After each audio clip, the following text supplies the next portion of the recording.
থানার কোনো রকম পারমিশন নেই, আর পারমিশন ছাড়া মেলা করা যাবে না। এই ঘরেই রাখা হয়েছে আস্থাশীল সম্পূর্ণ সেই রথকেও আপনাদের সামনে আমি প্রদর্শিত করানোর চেষ্টা করছি। কালিয়াচকের মধ্যে অন্যতম জালালপুর রথের মেলা, চতুর্দিকে লোকে লোকারণ্য হয়ে পড়েছে।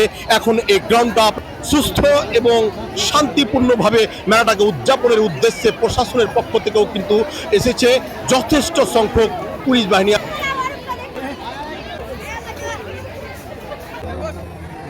খুব ভালো লাগছে। কি কি খেলেন মেলাতে? আইসক্রিম, পাপড়। আচ্ছা, আপনার নাম কি? পায়েল দাস, বাড়ি জালালপুর। ওই ঘর থেকে এই রথটাকে এই পর্যন্ত নিয়ে আসা হয়েছে। উদ্যোক্তাদের কাছ থেকে আরো জানতে চাইবো।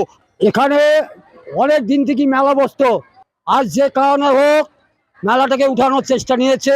কিছু বদমাস পার্টিও আছে যে মেলা নিয়ে খেলা করছে, তারা কোনোদিন শান্তিতে বাস করতে পারবে না।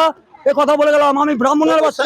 স্যার বলছিলাম যে আজকে মেলাটা চলছে, এই পরিপ্রেক্ষিতে আপনি কি বলবেন, কেমন লাগছে, কি বললো দর্শক মণ্ডলী? মেলা ভালো হয়েছে, কিন্তু মেলাটায় যদি আজ দোকান পাশার বসতো, আজ 5টা লোক আনন্দ পেত, কিন্তু সেই জিনিসটা হতে দিল না। যাই হোক, একদিন এই ঠাকুর সেই মেলাকে ঘুরিয়ে নিয়ে আসবে, আজ আমি কথা দিয়ে গেলাম।